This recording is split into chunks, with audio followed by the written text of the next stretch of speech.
Ready? Non-24. We're doing breaths? Nah, I don't even... I feel like I get too relaxed. Just riff in. Let's go. Hi guys, welcome back to this episode of Path of Purpose.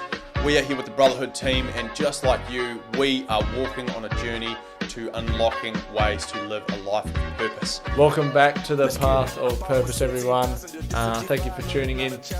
We have a special guest today, Joe Shew. Thanks, Joe Shew, for coming. And yeah, Joe come probably about a month ago.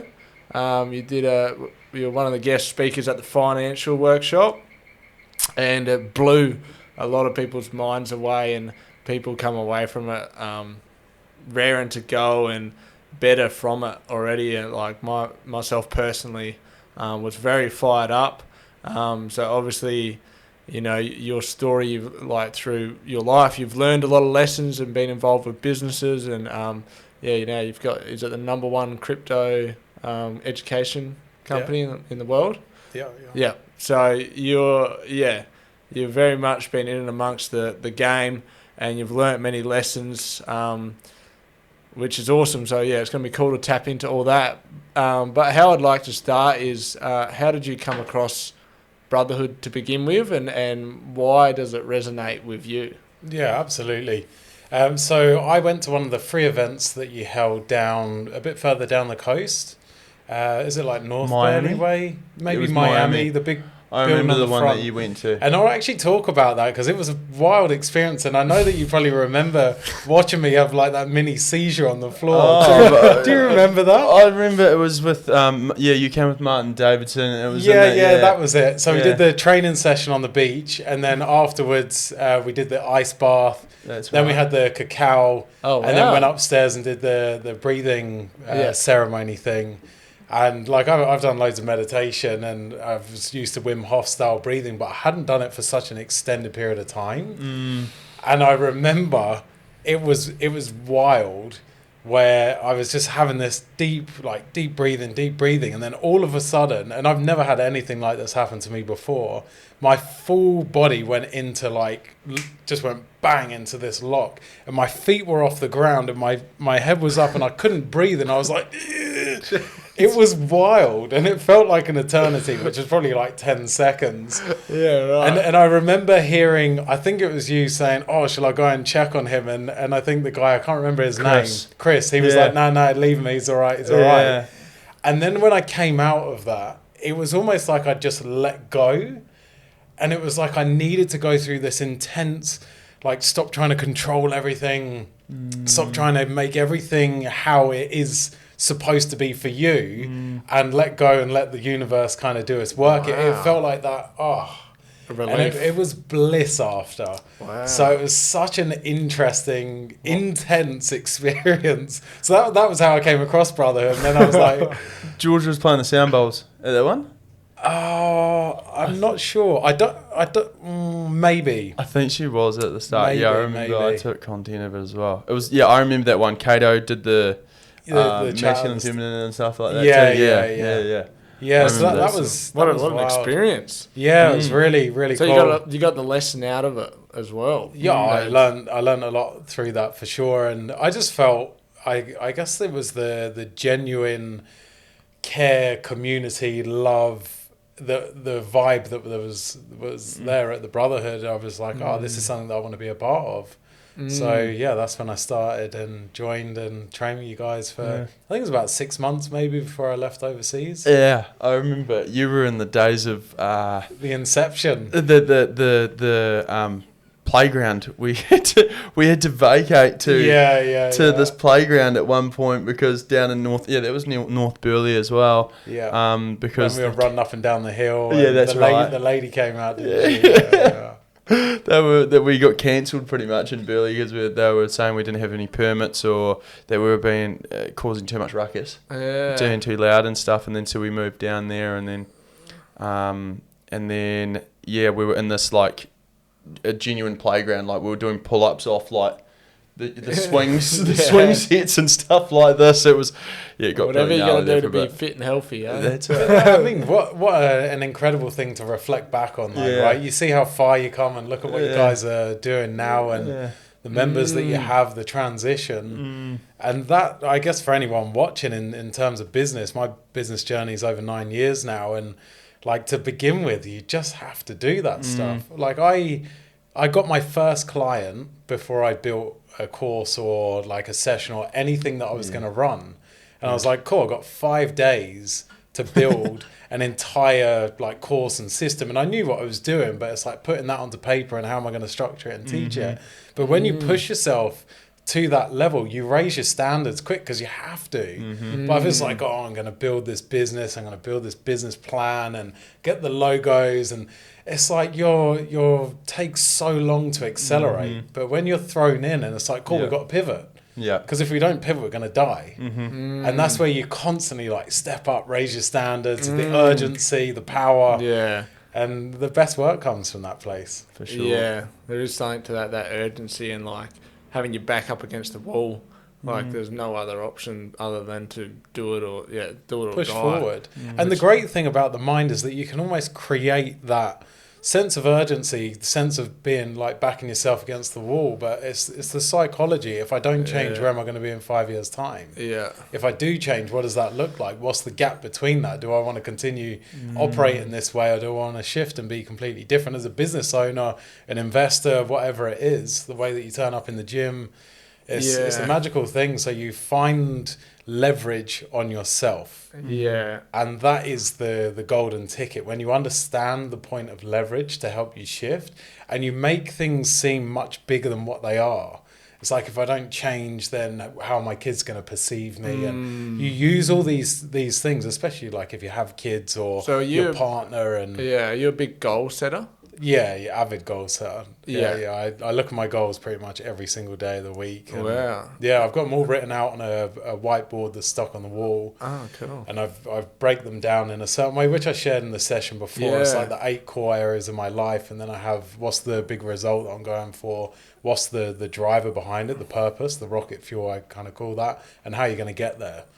So right. So is that the wheel of life? Yeah, exactly. So maybe if you could just explain for the viewers what absolutely. that goal setting in the wheel of life looks like for you. Yeah, absolutely. So I think the simplest way to put it is our lives are broken down into core areas.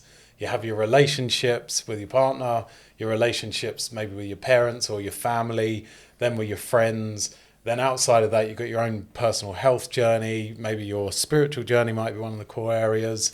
Then your finances, could be business and investing, but you could just put it all under one. I also have fun on there as well. I think we live in a world that we're so serious and so intense that we forget. It's like, I can go and have some fun as well and actually enjoy this existence rather than constantly trying to be building and improving and growing and learning. It's like, I want to sit and, I don't know, go to the movies or go out on a boat or whatever. You've got to have that fun interlinked with it. So what gets measured gets managed.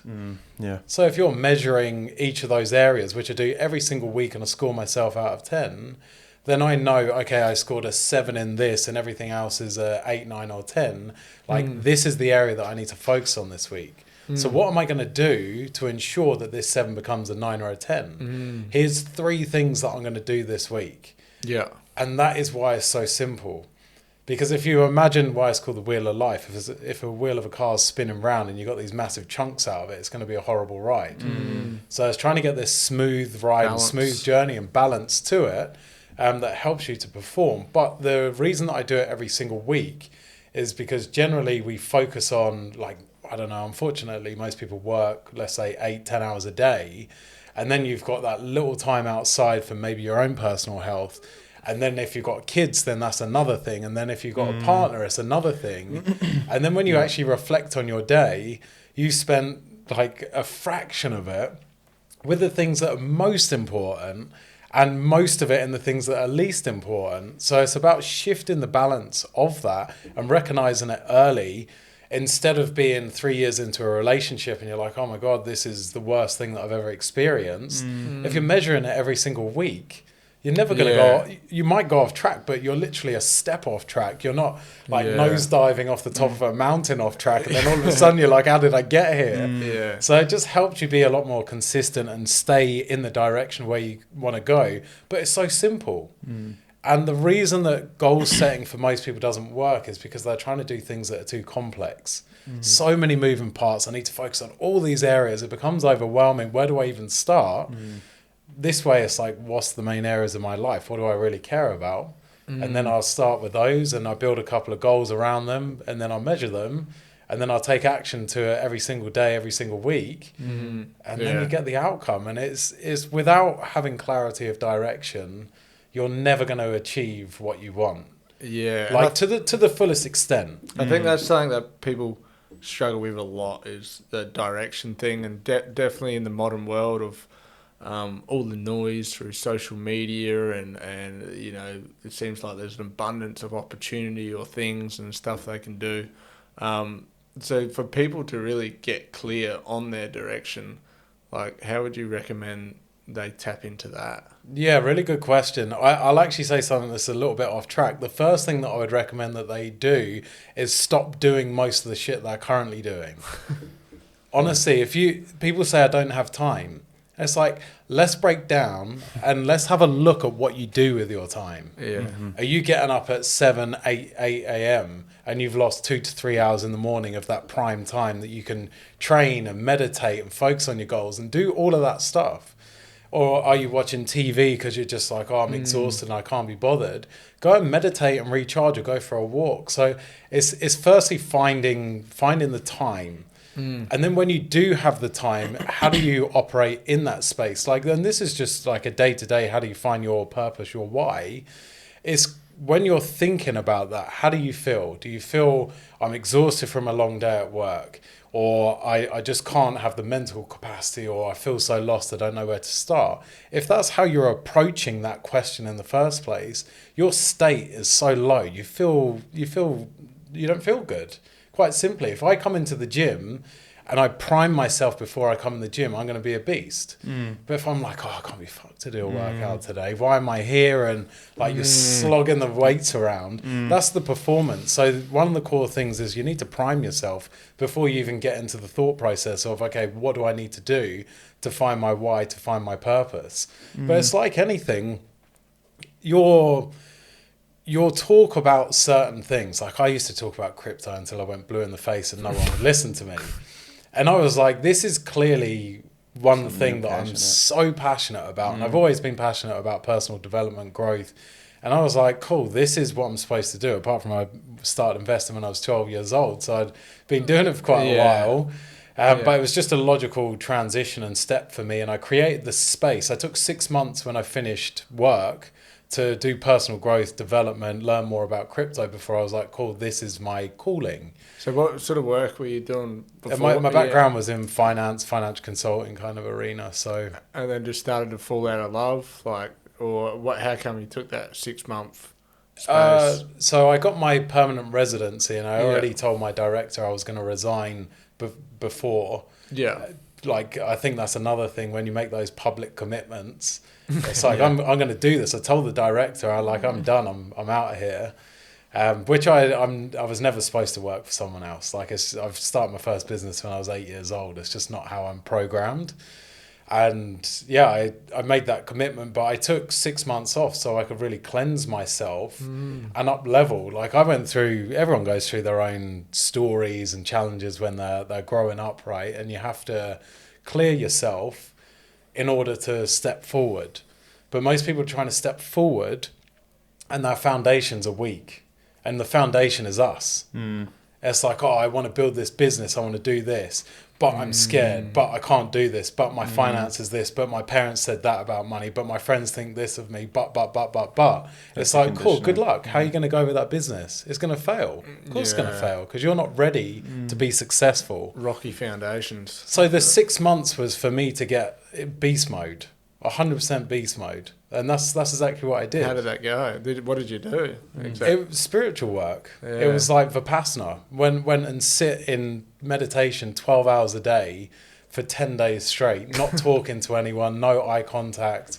And then, I've done that 3 times. So as a returning student, you sit, or you can sit in a pagoda. I do it in Sydney in the Blue Mountains, which is like the oldest place outside of India. It's been there maybe 37, 38 years now. That'd be beautiful. Oh, it's incredible.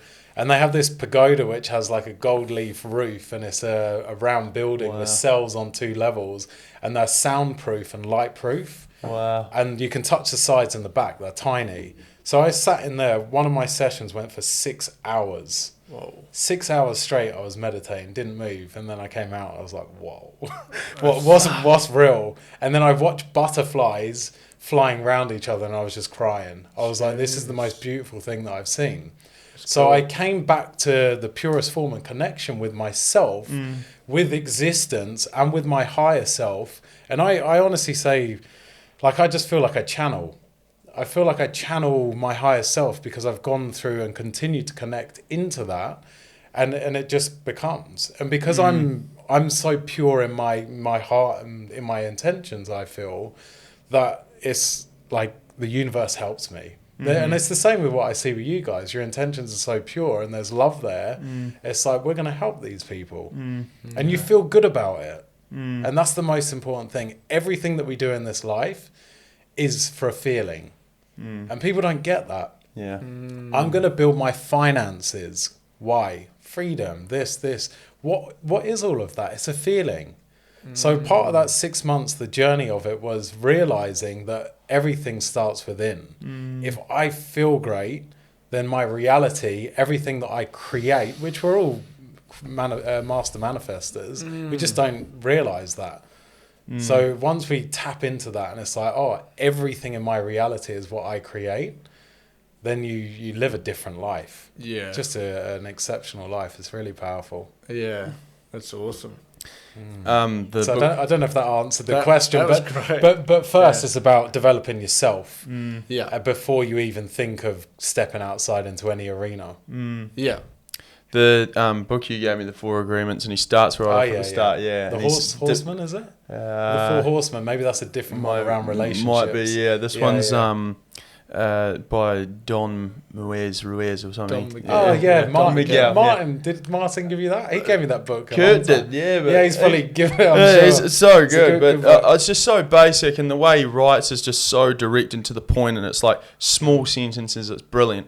Highly recommend it. And he talks about at the start about the domestication of humans, and this is where the conditioning's formed, and this is where you've obviously had the 6 months to go, fuck, I've got to break and unwind all these limiting beliefs that have been imposed on me in order to fully expand myself to receive. Absolutely. Yeah, to break into this next. Yeah, and to so, what's the sort of conditioning or stuff that you've realised that limited you? What did you move through in that to expand yourself into your heart to really create that? Like what?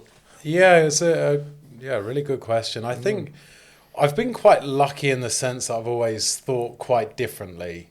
So from the traditional regard of you must buy a house or your parents are a certain way with money, therefore you might be. I was quite free of a lot of those limitations already. But naturally, being in a high-pressured finance role kind of thing for 3.5 years, you bring on a lot of conditioning through that of like, I need the man to feed me, and there can be fear and scarcity around like, what if I step into this and you don't get to the outcome? But I've always thought very logical of what's the worst case scenario? If I start this business and 12 months, 2 years cash runway starts to dwindle, I can go and get a 250 grand job again in 2 years' time, like that.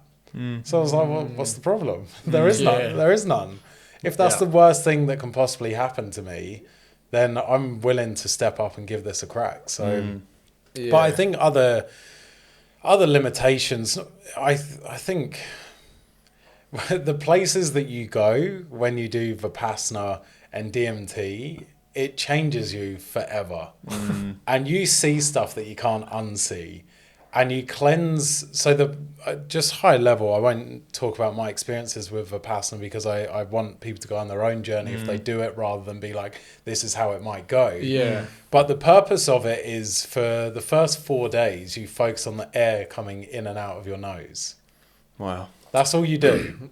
So you're, literally, you're joking. It's very... So you're sharpening your mind to your sensations. And then once you're kind of getting into that purer state, you start scanning every sensation from the top of your head to the bottom of your feet.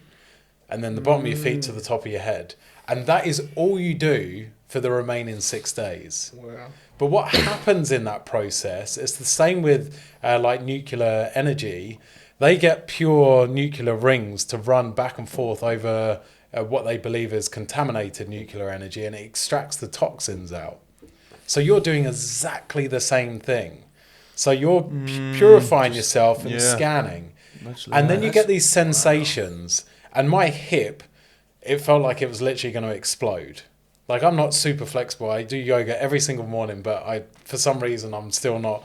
It's just the way my body is, and probably how I smash it doing Ironman and all the other things that I've done over since existence. But I remember this sensation in my hip, and they get you to reframe it. It's not pain.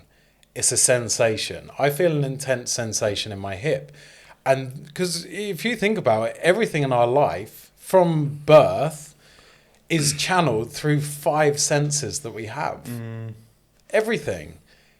So when you realize that and you disconnect from it, it's just a sensation. It just is. And we tell a story about it, like all these sensations. Everything. Yeah, so I was sitting there in one session, it just went pop, released, 100% gone, didn't come back. Another session, which I think trauma, past experiences, they manifest in your body. That's what illness is, right? Ill thoughts start manifesting ill health in your body.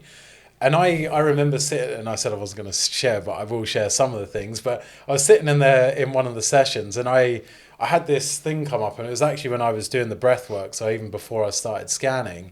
And there was a guy at school when I was, 13, 14, and he threw a basketball in my face.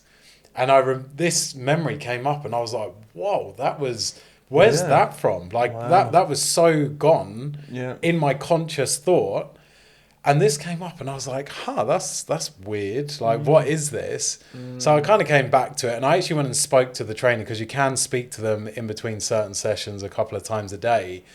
And I just said, look, I was sitting there and this came up and I wasn't sure and I didn't know how to deal with it. And he goes, don't focus on it, let it come out. So in one of my sessions, I had pulsations coming up my spine, like bang, bang, bang, bang, up my spine, exploding out my head. And the visual was past experiences. Oh, yeah. So it was a cleansing of all these past experiences that had happened to me. And this goes back to, I've worked with a quantum coach now for about 12 years, which, you can kind of tell I'm a bit weird. But she said once... You're one of us. All these experiences that you go through, like the significant ones, are like taking a photo on a polarized camera. And these polarized photos get lined up on a bit of string. Every decision you make runs through the bit of string and all of the polarized images. So what Vipassana does, it rips all of these images away.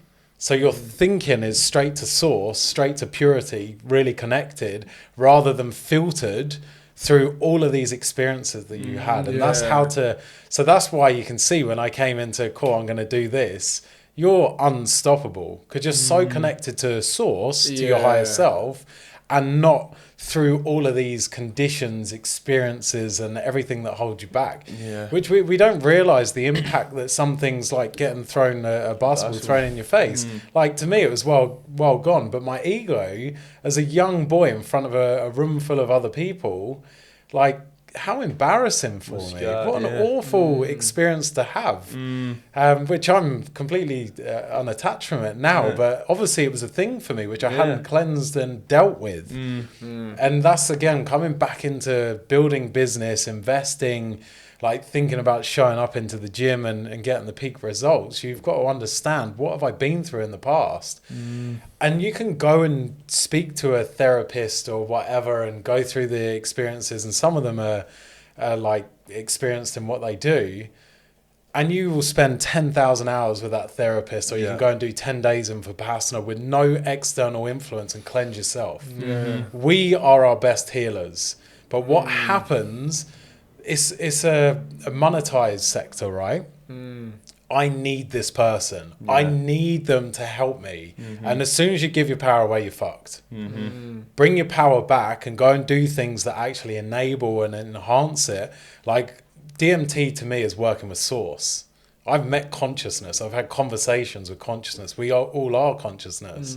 But when you experience that, no therapist is ever going to give you that. No. And I'm not saying go and do DMT every month or anything. I do it once a year. Same as the Vipassana stuff. You need to do these really intensive experiences. Like I microdose on psilocybin most days.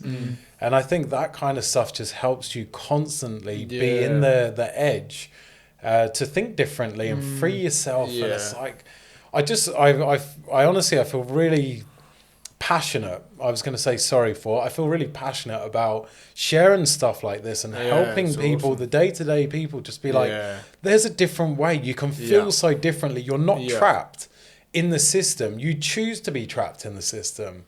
Everything's a choice. And you're giving your power away. The government, this, the financial system, that. Power.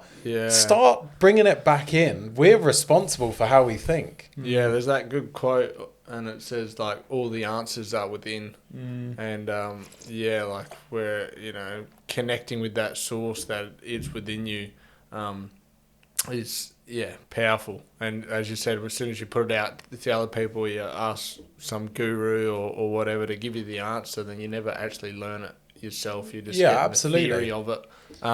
And people can help you on the journey and put you in the right environment and go through the right path and ask you the right questions. But the moment you're dependent on them, you're done. I know that you've been big on mentors and stuff like that. So absolutely. How's that played into your life, the mentor aspect? So I think, I'll answer it in a deeper way. I think a lot of people think they have mentors because they listen to podcasts and not like, even though we're on a podcast, but they think they have mentors because they're listening to stuff and it's like, I consume all this stuff. But I think working with a mentor is a much deeper layer where firstly you pay. When you pay for something, like paying for a gym membership, your level, your standard instantly rises. So it's like that psychological shift of, okay, I've actually stepped up and done something. There's so many people out there that just want stuff for free. And they get what I call dip your toe results. If you dip your toe into a swimming pool, you feel the exposure of water on your toe. When you work with a mentor that you pay a significant investment for, you dive in deep end head first because you want to extract the value out of what you just paid for. If I gave, let's say, my crypto course to someone for free, they don't do it. Someone pays me the investment for it, which is a significant investment. They step up and do the work because they've actually exchanged something for it. So I just wanted to share that because I feel like it's a really important thing. I've spent multiple six figures on mentors. And I've flown all around the world to sit in front of my mentors that I choose. And I think that's such an important thing to do. Even the experience of traveling and having that journey, like we're running an event in Samui later in the year, and people will come over, and it's that experience of traveling to a different destination and embracing yourself. And again, it's significant investment, being in the environment that other people are really leveling up. Like obviously the gym here and what you guys do, everyone's in that culture, that environment, and it raises the standards.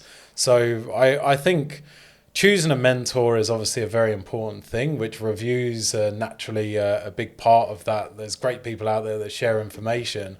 Information is not a life-changing result. So you have to distinguish the difference between someone who just chucks loads of content, which obviously you can do through ChatGPT and stuff now. It's like, have they actually got life-changing results? Like in my world, are people making money? And we've made $56 million in client profits. So you can see directly that people are getting those significant results. And it's like, okay, I get that. It's evidence. It's evidence. And part of the journey for someone's own experience, you have to bypass the evidence in your own reality to step up to the next level. So as an example, when someone comes and works, or let's talk in gym terms. So someone comes in here, they're out of shape, they don't feel good. and then they come in the gym and it's like, oh, I want to get there. You have to bypass the fact that you don't feel good and you're not in good shape currently and visualize this is where I'm going to be. And it's not that would be nice to be there. It's this is going to happen and here's all the reasons why. And you guys are going to obviously be part of creating the community and showing the workouts to help them transition to where they want to be. So it's like, don't look to your current evidence of, oh, this is too hard and I can't do this. It's like, focus on where you want to be. And the thing that I find fascinating, and I know I'm kind of bouncing around a little bit here, but the thing that I find fascinating is you ask people, tell me the things that you don't like in your life. That took half an hour. You ask them, tell me what you want to achieve, what your goals are. They're like, like I kind of want this and it would be nice to have a house. And it's like, fuck. Really? Yeah. So where do you spend your time? I can tell straight away. Totally. So it's like they should have the specific detailed goals. I want to be this body % fat if that's important to them. I want to feel this way. I want this outcome. I want to like all these things you need to know on a granular level. Like I've sat there and I've designed my house on ChatGPT and got architectural drawings and done all of this stuff. Like I know what my house looks like. And I go and visit different houses in open inspections to go and see what's the environment that I like. I like this, I don't like that. Like you make it real on a completely different level rather than I own my own house that's a $10 million house or whatever. I go and see it. Yeah. Go and see them and get that. And go and rent one on Airbnb. Yeah. There's a different, that's the heightened level. People say they want to own a Lambo. Go and rent one then. Yeah. You know? What it's get the real experience of it. Yeah. Yeah. I think people struggle with that is that it comes down to mindset. So a lot of people, as humans, they do we can tend to be in that negative mindset of survival, what goes wrong, like just trying to survive and stuff like that rather than thriving. And it seems like what you're saying here is you put your headspace more in the thriving aspect. Choose. Yeah. It's a choice. Yeah. And is that just a choice? It's a choice. Yeah. Everything's a choice in life, right? You choose to be successful. You choose to be negative. You choose to be unhappy. You choose to have joy and fulfillment and incredible relationships. It's all a choice. Yeah. Yeah, and going back to how you took that 6 months off and cleanse yourself, would you recommend most people need to dive in deep to sort of cleanse themselves? I think you have to have extended periods of time. It doesn't have to be 6 months, and obviously I was in a financial position to do so, which not everyone is. Yeah.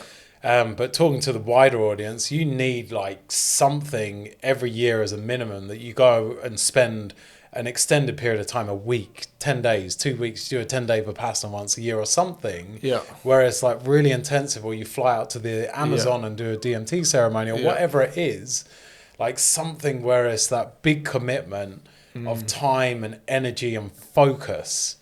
Because the core of those extended periods of time is you get that big step up. Yeah. Then your purpose of your daily existence, your cold exposure, your training, your meditation is to maintain the higher frequency. That's what I was about to lead into. So absolutely. So those daily essentials, I know you've got a big morning routine as well. How do you maintain that frequency or tap into, source and tap into being your higher self? How do you sort of cultivate that in the normal day-to-day life? Yeah, it all starts with your morning, right? If you get into your day, as an example, talking from an investing perspective, most people wake up in the crypto sphere, especially now the price is going crazy right now. The first thing they do, they wake up 6 a.m., 7 a.m., whatever the time is, they open their phone, they go and look at the crypto prices. Market's gone up, I should buy more. Market's gone down, panic, what do I do? Panic sell everything. And it's how are you priming yourself for your day? So I do not look at my phone before 8 a.m. And I don't look at my crypto prices until 10 a.m. because that's the daily close in Australia. And then I do all my strategy work and chat with the fund guys and everything then. So I don't even touch anything to do with that before a certain time. So it's it's all habits. So in the morning, it's get up. Sometimes I exercise. I usually exercise in the afternoon after I've worked because I like to break up my day that way. It's the transition.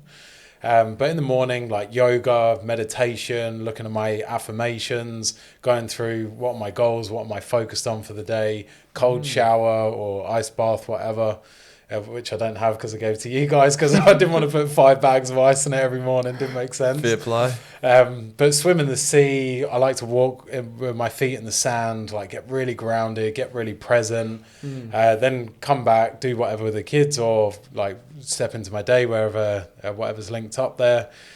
And then I've got my plan for the day. I use Google Calendar religiously, but then I'll handwrite everything out. And as I go through the day, I'll cross it off. Or if there's more depth that I need in certain things, then I'll do all the notes. So I know every second of every day what I'm going to do in my time. So when I get into that session, I'm really efficient and effective. But if you've got a block of empty space in your day, it's like on these 3 hours, what can I do? And you get into it and all of a sudden you feel overwhelmed and you start getting stressed because you're like, you're irritated. I'm not making a good use of my time. What should I be doing? And you can get frustrated. So like religious planning, I plan once a week on a Sunday, and then every morning I do a little top up of my plan. So I'm really efficient coming into the day. And then I'll typically get into the core things. I always eat that frog, try and do the most important things first. So you're kind of done out the way. And then like a lot of interaction with my team, and then we'll look at the charts and whatever, and so on from there.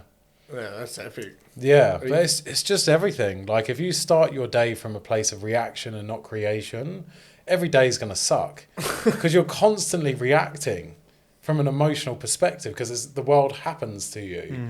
But when you're like, this is how my day is going to go. Like driving over here, what did I do in the car? What's my intention? What do I want to give in this podcast? What do I want to get out of it? Every single part of my day has an intention. Everything that I step into, I set an intention. It's segment intending is the terminology of it.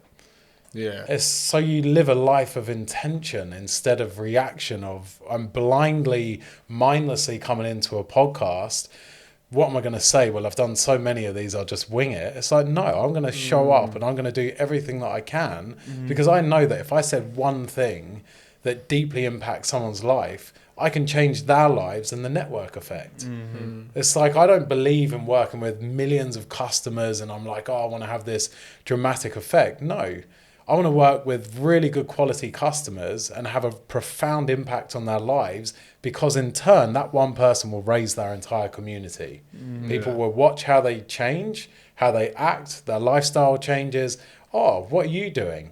And that's how CCI started for me. People were like, what are you doing? I was like, oh, I'm doing this crypto thing. Cool, what's that? Because you're obviously doing something fucking incredibly well because you don't work anymore and you're traveling the world and doing all these retreats and I want a bit of that. So instead of telling people you should do this and you show them. And I get this all the time. People come up to me and they say, oh, I want to help people in crypto. Cool, step up and lead. Do. Don't tell. Just do. Show up. And it's the same for you guys. Like you're obviously peak fitness yourself. You show up. But if you weren't, and people come in the gym and they're like, look at this guy, he's out of shape. Which it's insane to me when I see personal trainers. I'm like, do you even go to the gym, bro? You know? Totally. So how can you do that? You are the standard. And people will work with me. Like we've had clients work with us for 5-6 years now because of the standards that we uphold. And that is what people work with you for, the standards. Which I feel like we've gone well off track and I don't even know what we're talking about. All important information, I feel, you know? I think, there's a few things I'd love to touch on. So I'd love to know, firstly, what was the first business that you created at 8 years old? Yes. Yeah, so I used to sell sweets at school. Yeah. So they didn't allow you to bring... I always look for, like, there's a problem and what's the solution. So I don't build a business that I think people want. I build a business that people need. So even though it was selling sweets at school, you couldn't bring sweets... they didn't sell sweets at school. Yeah. So I was like, cool, people want them. So I brought them in, and I was making like £40 a week at 8 years old. It was ridiculous.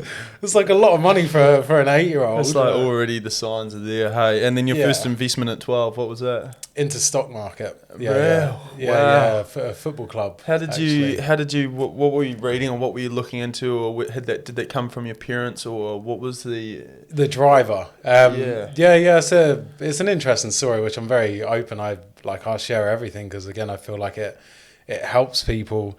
It was actually on the back of probably one of the most difficult experiences that I've ever been through in my life. So my dad, which maybe I mentioned at the event, my dad had a stroke at the age of 40, and I was 12 at the time. And he went through that experiences because he was working 3 jobs. And he would get up at like 3, 4 a.m. in the morning, get in at 9, 10 p.m. at night. And I didn't see him, but the thing that was impacting more than anything was his health. And this is why I'm so passionate about CCI and helping people leverage their money and their time. So, yeah, going through that experience and watching that, I was like, interesting. I started making money. I had a car washing business at that point, and we were doing good money. And and I was like, this is interesting. How can I get my money to work for me? And my dad was loosely investing in stocks, and like I had no idea what I was doing at the time, but I was like, I'm going to give this a go. I want to learn, how do I get my money to work for me? What an incredible thought to be asking oneself at such a young age. I'm definitely on the spectrum, 100%. Like I'm not a normal person. I know that. But yeah, it was just the environment, and I surrounded myself with the right people.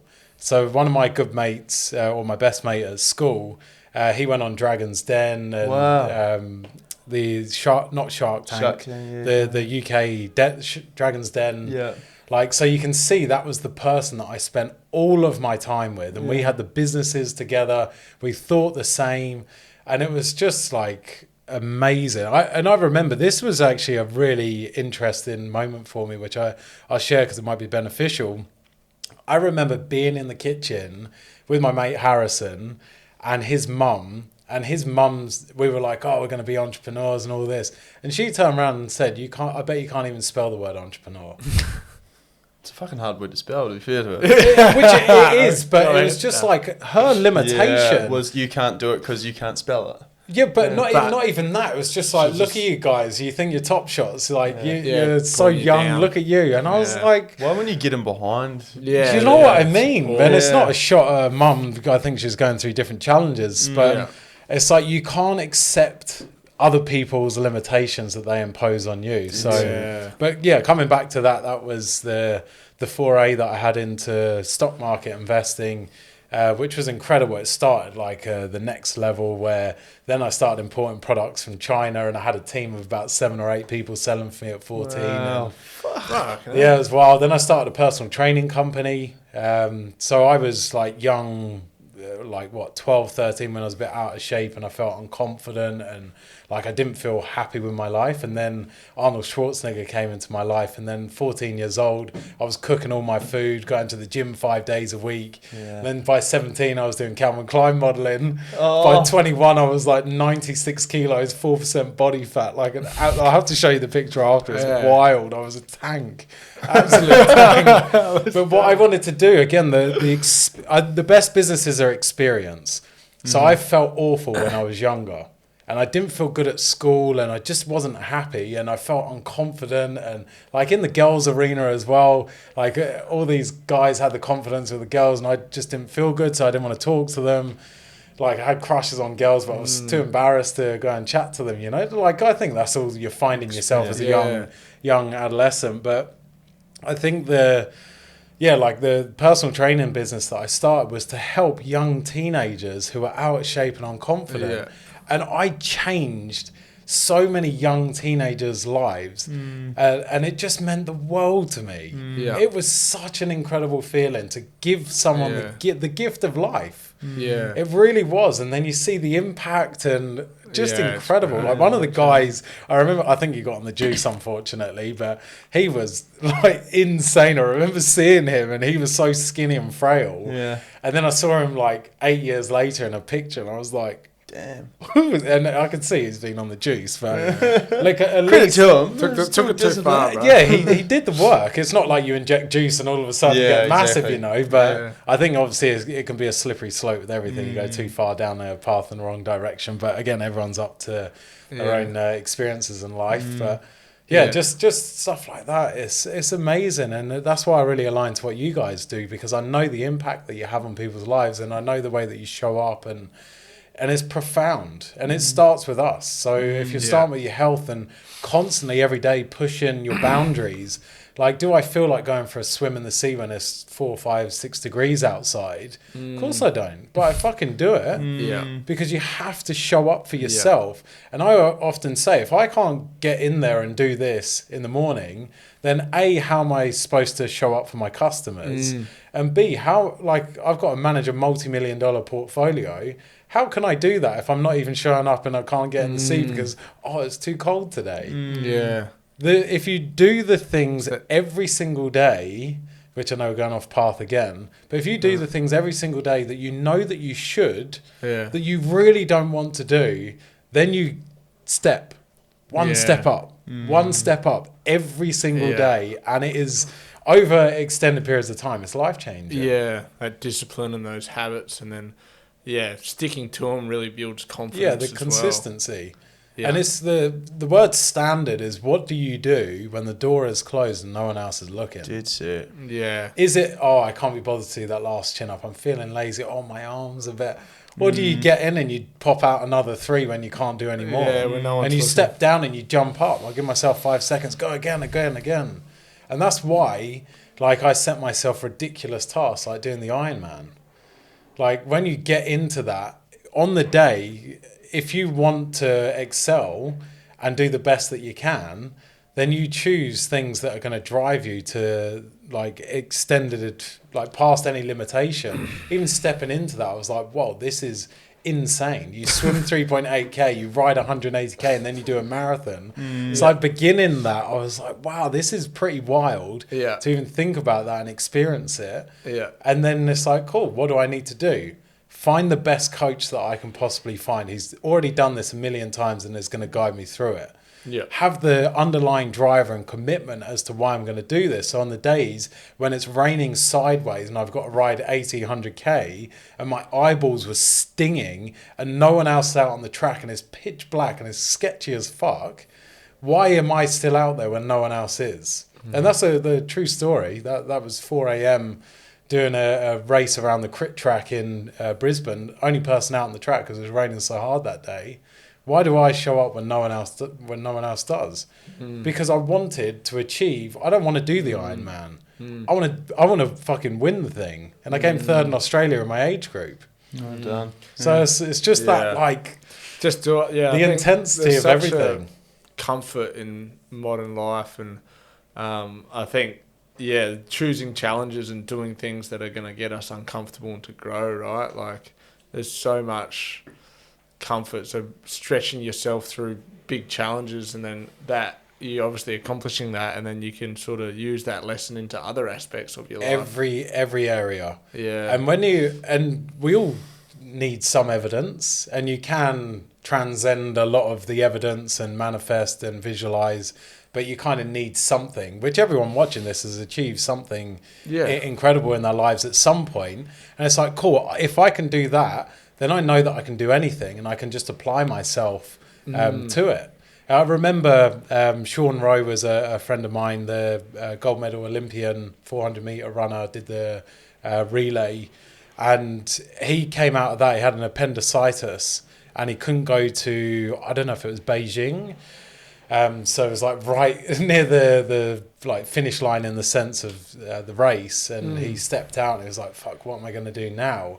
And I was like, Sean, anything that you do, you're going to be hyper successful, because you can apply the same systems, the same principles, the same dedication that you've had in this area to anything. You'd be hyper successful. That's what you said earlier. You fall to your processes, or you fall to your systems. You know, that's absolutely. That's like, oh, what shit.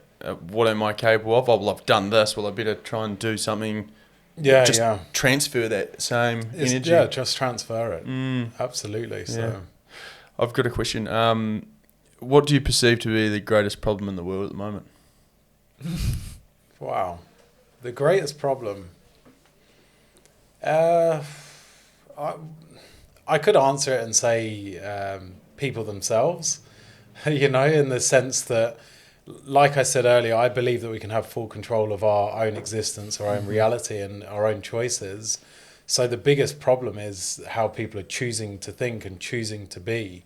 And it's very easy to say global warming or AI or government and all these external things. Yeah. But it's really just us, I had a feeling that you were going to go for that, and just I just thought you were going to, the limitations that people impose on themselves, and the conditioning and stuff that is around us and that we don't even realize is occurring. I think getting in those environments that getting around people such as yourself that really inspire people to open their eyes and take a look into their own mind, and just the thoughts that we were saying about how 80% sounds like some of these guys' thoughts are negative, but then when you ask them to talk about their goals or what they're going towards, that it's a scramble. Yeah. It's wild. It's not good, eh? It's not good, but it's a great, actually go and try and test this, especially with the more mature generation. Yeah. They're like, goals? What do I need goals for? It's like, well, you're still alive and you should still be working towards something. Otherwise, what the fuck is your purpose in life? Yeah. You're just existing. And I think there's a balance. I don't want to give anyone watching this the impression that I'm like a military man and every day I'm like bang, bang, bang. I still have dedicated time to do nothing. Go and walk in nature or walk on the beach or hang out with your kids and just have fun, and it's pure focus and dedication to nothingness. Mm-hmm. And again, it's part of the will balance. It's am I too heavily focused in always trying to achieve? So another really good example, I was training to do a sub 3 hour marathon this year.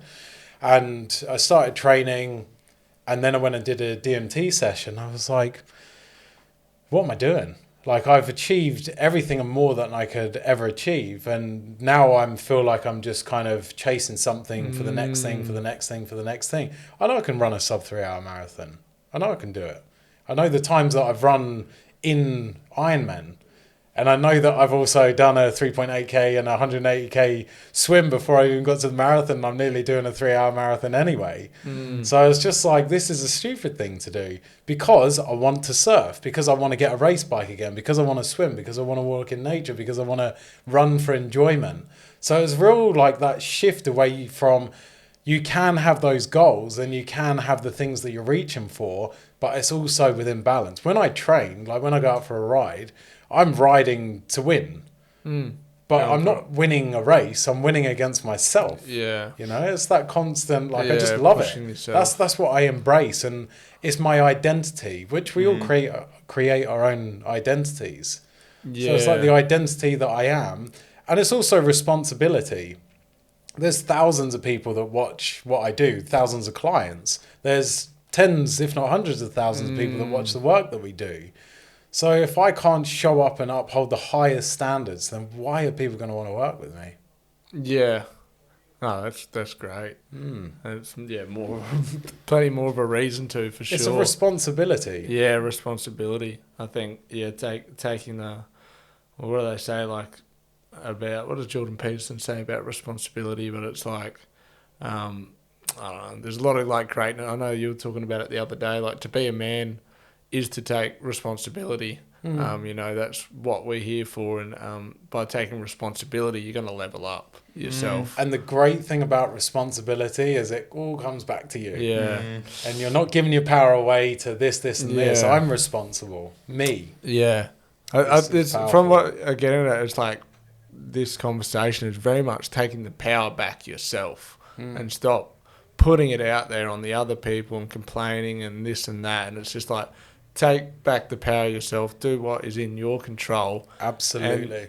Do the things day by day. And if you can, and if you are in a chance to go out and do, a 10-day meditation retreat, go do that if you need that. But right now, you can start doing things right now to sort of get back to yourself. And I know, your company, Crypto Consulting Institute, and you've been in finances, like I was going to take the conversation that way a bit. But maybe the first question I got is it's a little bit broad, but what do you think are the biggest bang for your buck steps to build financial freedom? The biggest bang for your buck is investing in your education. Oh, nice. Yeah, the best investment that you can ever make is in yourself, which is why I run an education company, because not only is that my belief, but it's also my experience. Yeah. Because there's always someone that is a specialist that's done that 10,000 hours. If I come to the gym and I talk to one of you guys and you're like, here's the workout, this is why we do it, this, and this, amazing. And sure, you can go on ChatGPT and get some rough ideas now, but it's a completely different level of result and experience. So yeah, I think the best investment is always going to be in yourself and your education and your knowledge to up level, so that when you do step into the markets, investing in property or stocks or gold or crypto, then you're approaching it from a very different angle. Which again, you can see the consistency in the journey that I've had, the message that I share. Like, that's why it's so important, I think, to work with mentors that actually live and breathe the word that they share. 100%. Yeah, I think that falls back to that thing as well. Like, if you've got the skills, if you've got the knowledge and all of that, and then you can trust yourself that you step out, you build that business. If it does fail, which chances are it won't, then you can still fall back on that. The skills that lead you to get there for a starters. Never lose that, and that's where, like, to that point, investing in crypto for a lot of people is they chuck money in the market hoping that it goes up, and the worst thing that could possibly happen is it does. Yeah. Because then they think they're top dog. Then they start telling me what I should be buying and how I should be trading. And then it's like, okay, I know how this ends because I've been doing this for 11 years investing in crypto now. And I've worked with over 3,000 people and I have seen it all. I've seen everything. People make insane amounts of money and then hand it all back to the market. Yeah. Right. So it's like there's no strategy. There's no fast track to this of, like, you can't go from step 1 to step 10 and skip 2 to 9. You just can't do that because you will always come back to where you're at. Yeah.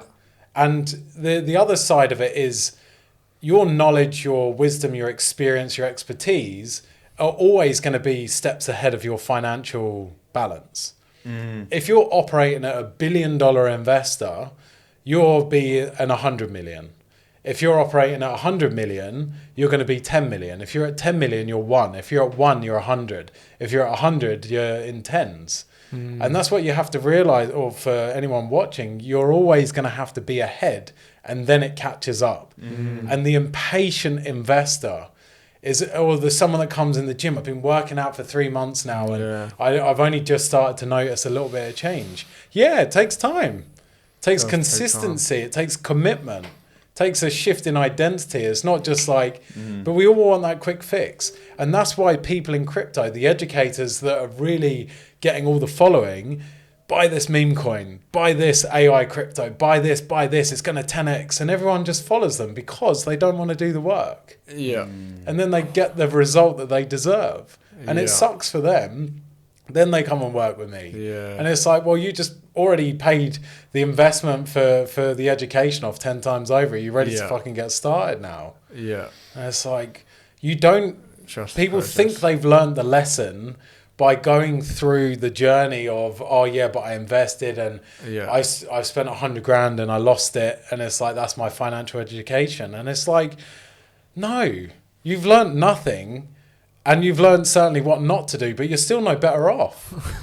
It's like, just go and invest in education, get it right first time round, feel like you're taking 1 step back to take 10 steps forward and get it right, because investing isn't for a day or 10 days or a week or a couple of months. It's a lifetime. And crypto investing is a lifetime. It's not for 2 minutes. But people behave as if, I've got to get in on this cycle, and if I don't buy it now, I'm going to miss the top. It's like, bro, Bitcoin's going to be here in 10 years and it's going to be $1 million. So don't sweat it. There's Joe Turner will back you on that too. We got some big Bitcoin guys in here, and there's so much hype with it as well. and I'd love to know like your own personal philosophy with Bitcoin. Is that the one you use with the crypto? Is it Bitcoin or? Oh well, Bitcoin's the main one. Then there's altcoins. Alternative to Bitcoin is what it is. Altcoins, so outside of Bitcoin. So I invest in everything. There's time of market. So when everyone was spruiking altcoins for the last 2 years, we sat in Bitcoin, and Bitcoin outperformed pretty much every single altcoin in existence. But now we're starting to see the rotation, which happens in periodically every 4 years, where there's this like blow off top nature, which we're absolutely lining up for again. People transition out of low risk into high risk, and then they start speculating. Then you get this blow off top where some of the altcoins can do multiple X's and outperform Bitcoin, but the window is so short and so small, and if you get it wrong, most people invest at the top and then ride these altcoins back 95% down. So it's really like understanding from a more sophisticated and mature approach, how do you enter in and participate in the market? And that's what we really help people with. Is that like algorithms and sort of reading charts and like the education was? Or? So there's 5 pillars of what we teach, which I'll run through, which is investment psychology, pillar 1, buying and safety. So how do you manage your assets? How do you manage the back end? What happens if you die? All these other things, different ways to buy and sell, investment strategies, and then assessing opportunities. I'm surprised to hear that like emotional regulation isn't in there. Do you include that? Investment psychology. No, I was wondering if that was a part of that. Yeah, and that's number 1. Number 1. I was going to say, there you go. It's the first and the most important thing. Yeah. It's the Formula 1 car analogy that I always use. The strategies and the modelling, everything that we do is the Formula 1 car. But if you don't get to being a Formula 1 driver, then you're not going to drive the car to its full potential. So the first 2 modules are foundation. It's like building the foundation of a house, helping someone to transition to being a Formula 1 driver, so that when they come into the next part, the house doesn't fall over. It's got solid foundations they can continue to build on top of. So that's the transition that we take people through. I haven't been big in the investment game myself as of yet, but I've heard of many people that just like, it just corrupts them internally, just like breaks them in half when they lose all that money that they've, so to build that internal structure up to make sure that you are, confident in yourself enough to be able to handle those losses, just like you can handle the wins. And that's why you said, like the worst person to win is someone who's just having a gamble on their first one, Absolutely. And then once they're later on down the track of it once it all starts to eventually, I'd say, go backwards over a long enough time horizon, then that's where the stuff could get bad. Especially in crypto. The thing that I love about cryptocurrency is it's a fast track to personal growth and development because of the volatility of the market. One day you're 20% up, next day you're 30% down, and it puts hairs on your chest and it knocks a few off of your head, as you can see. But it's you're looking great, man. It helps you to really mature very quickly, especially like if you're a decade invested in this market. So it's just really like, that's why I love the crypto market and the personal growth and spirituality, because it's so interlinked.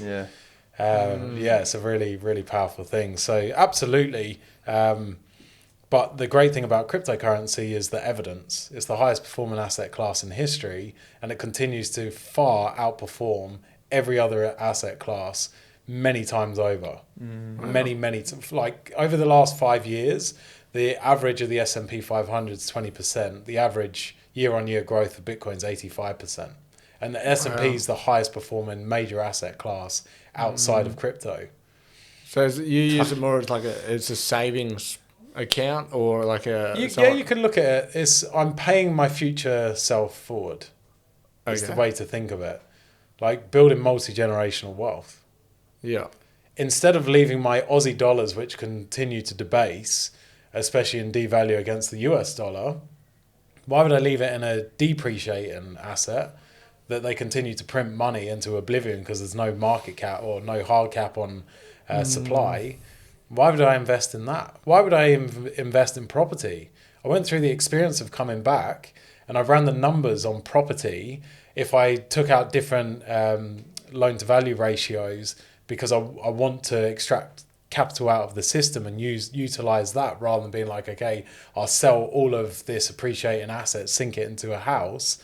It just doesn't make sense. So you use the money of the system, and no matter which way I did it, changing all the ratios, the interest rates diminishing, I looked at it in so many different ways, and the baseline of it was, if we continue to grow at 6.6%, which is the average over the last 5 years, 2 of those years were completely skewed following COVID, which was 15% and 16.4%.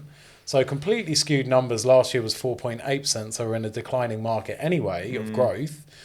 If you based it on that, I would have negative cash flow of 30 to 40K a year instead of paying just rent. And in 5 years' time, I might make 50K if we continue to grow at the same growth rate. So what I did, instead of being conditioned and being like, you must have property and everyone's done this and it's a safe asset, I said, okay, think of this differently. If someone put this as a business opportunity on my desk, what would I do? And I started laughing. I was like, done. I'm not doing that. Because in the last couple of months, the amount of money that I've made in crypto, I've bought a few houses, you know. So I could have sunk money into that investment and paid stamp duty to the government and all the other ludicrous things tied with it. So the future strategy for anyone watching is the first company now to launch Bitcoin-backed home loans has just happened. Wow. Yeah. So that means that you don't have to sell your Bitcoin and use Bitcoin as collateral, and then they will basically issue you a home loan against your Bitcoin. So you don't receive capital gains tax for offloading the asset. And JP Morgan are doing this. This company was charging quite elevated interest rates. But as soon as the banks do it, the banks are not, they're integrating crypto for sure. Custody solutions, they need to make money and they need to pivot. Otherwise, they're getting left behind. And JP Morgan, one of the largest financial institutions in the world, are already doing this. Like, they've just not only done it against Bitcoin, but ETFs as well. If you own a Bitcoin ETF, they hold that as collateral. It's actually wild. So as soon as the banks start integrating this in in Australia, push all my Bitcoin in. Yeah. You use that as collateral. So not only do I hold the fastest moving horse in the race, I don't have to offload it and pay any tax, and I can use that to buy a property. And I can pay the loan off well within the short period of 30 years. Like, if maybe your Bitcoin keeps going up and you want to release some profit, bang. So it's like the world is changing, and we're so, for the most part, people are so far behind this. And that's why I'm just sitting there like, I see 10 years into the future.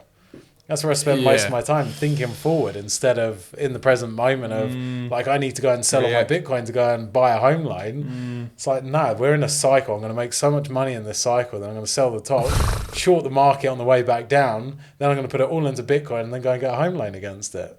Yeah. Play a game of Monopoly, start buying out the Gold Coast. Sounds like a good plan. And I'm sure that takes some education as well. Of course. It's not just, make it sound easy. Yeah. Which I'm very good at educating in a very simplified way, and that's why people love what we do. But yeah, there's growth to get to that stage. Yeah. Yeah, that's wild. It is wild. It is actually wild. What's happening is wild, and most people don't see it because they're busy and they're 9 to 5. Yeah. And they're distracted. So, like, honestly, if the best advice that I would have to someone working a full-time job is find ways to reduce your hours. And as soon as you reduce your hours, even if you get 1 hour a day, if you got 1 hour a day and you're like, in that 1 hour, I'm just going to dedicate that to a focus of growth, learning, optimization, spiritual, whatever, like that compounded over the next year, you'll be a completely different person. You probably won't be working anymore anyway. It's hard. It is hard. Like, I get it. When I was starting a business, I didn't work. I was like, I need to free up full capacity and space because I was working 10, 12 hours a day, 5-6 days a week. Yeah, you haven't got time to tap into that next You're level drained. of yourself. And that's why the whole system is broken. And I won't put my tinfoil hat on, but it's a complete distraction. Because how you don't have any energy or capacity at the end of the day. And that's why I say get up earlier. Like, if you can get up at 5 a.m. and you can put in your hours of... and that's where that health comes in as well. Like, if you're taking care of your health, then you do have more energy for that stuff. It's the state. Absolutely. It's pretty crazy. It's like the system sometimes does not wants you to be sick and distracted. Of course it doesn't, because who does it benefit? The government. Yeah. They're profiting. So when the people say Bitcoin's decentralized, what exactly does that mean? Yeah, so let's talk about our current monetary system to understand the transition. In our current monetary system, like in the US, let's say it's run by the Federal Reserve. They make all the decisions of printing money, interest rates, all that like rely or is based upon them. They are the issuers of the money. In the terms of Bitcoin, where it's decentralized, it means that it's built through a decentralized network. So in order for changes to happen, it needs to be voted and agreed upon behind the network. Anyone can run the blockchain on a computer at home. So you could download the Bitcoin blockchain and be part of the governance behind it. So you have the opportunity to make a difference, have a say in what happens. But where it's decentralized is it's not controlled and governed and run by one entity. Anyone can run the network. Yeah, right. So that's how it's decentralized by nature. Yeah. So it's very like freedom orientated. And this, again, I call crypto spiritual money. Yeah. Yeah, because I know a lot of guys link up that Bitcoin and spirituality. Absolutely. Yeah. I've been down the rabbit hole a little bit myself, and I can see the link there, and then with the governments and just the printing money and them holding on to the money and banks and stuff like that. The US printed 80% of their entire monetary supply in 18 months following COVID. And then they're like, oh, we've got inflation. It just seems pretty crazy they can just print money, like, or whatever it is, and it's just, where does it even... There's a meme by Neil, it was mocking Neil Kashkari, who's the head of the Federal Reserve out in Minneapolis, I think it's Minneapolis, and there's a thing around the COVID time, and he was like, we'll print money, we'll keep printing money until, like, we've got no limitation of supply, and it's just like, people like that in power, it's honestly, they don't know what they're doing, the destruction. They overprinted by so much. It was so excessive and so elevated and so unnecessary. And that's why the economy has been in this like everything costs more. You go to your shop and all this, the disparity between your salary and the cost of property, or the cost of your goods in your basket is elevating, and the gap keeps getting bigger, and it's because these twats at the top keep printing money and causing greater inflation. Do you think that gap will reduce over time? Well, inflation started to come down, and then it started to go back up, and that's why interest rates have to stay elevated. And with elevated interest rates, it doesn't stimulate the economy because people don't want to go and buy property because the repayments are so high on your mortgages.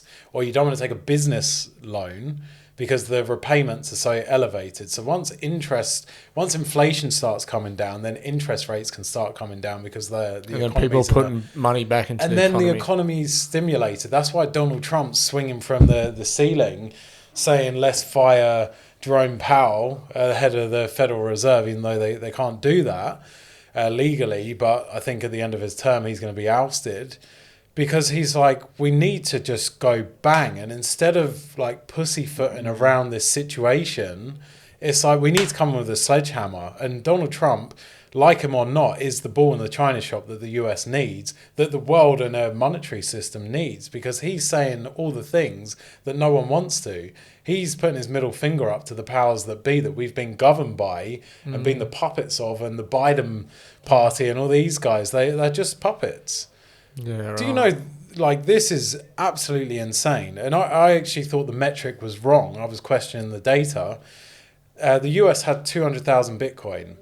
And that was part of like Silk Road and anything that they had kind of seized over the years, and they held that in reserve. And Trump was coming out saying, right, when we do this, we're going to like keep the Bitcoin and we won't sell it and all this stuff. The Biden party towards the end sold 180,000 Bitcoin at something like $70,000. That's a lot of money. It's a lot of money, but the opportunity cost is billions of US taxpayers and investors and people's money that they lost because they were just like, we're going to offload as much as we can. Like, it's the difference between people that care and want to make a change and do good.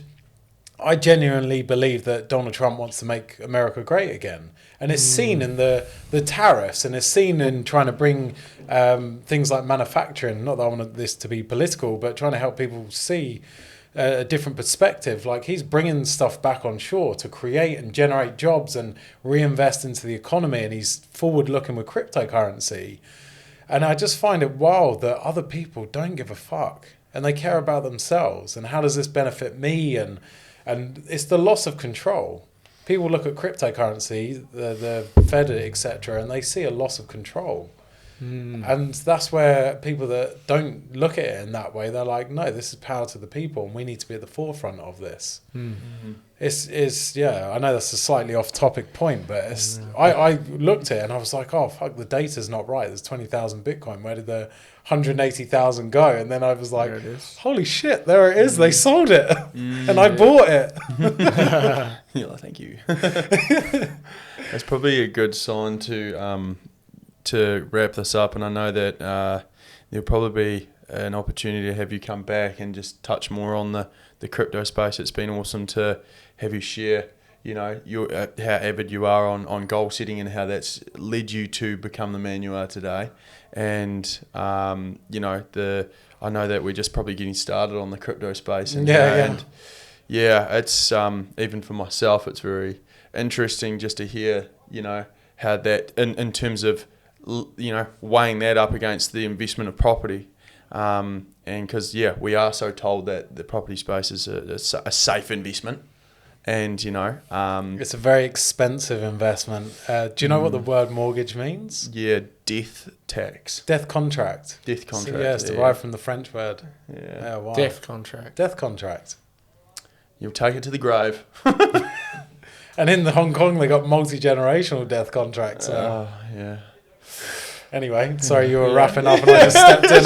I can't help it. I'm like a spit. That's why I said I ran a couple of events down in Sydney, and I was like, you shouldn't give me a microphone and let me talk about crypto. just keep going. I'll have you all day.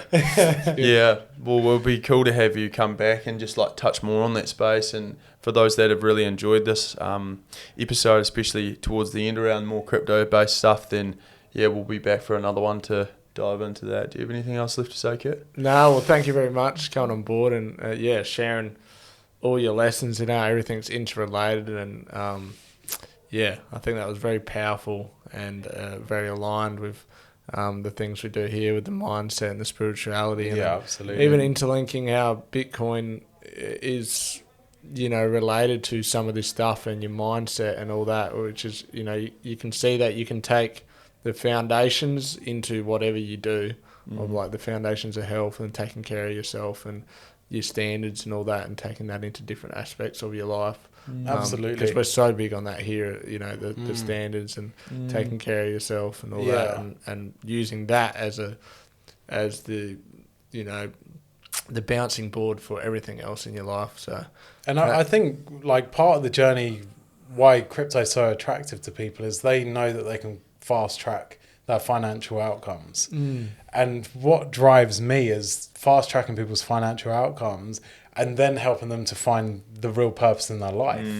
Now they got time, they got space, they can quit their jobs and they can focus on all the things that they want to do, which we end up hiring most of our clients. That's the side. Yeah, absolutely, because we see them go through the process and we pick and choose who we want to be part of our ecosystem. Like the best trainers are probably ones that are out here doing, like making all the difference, right? You see their commitment over a 2-year period and they still show up. They're the leaders that you want, like head of the community or something, Like you pick the best because you see it. They prove it. Mm-hmm. Yeah. That's it. Yeah, that's awesome. Thank you so much. Thanks, Joe. For everyone tuning in.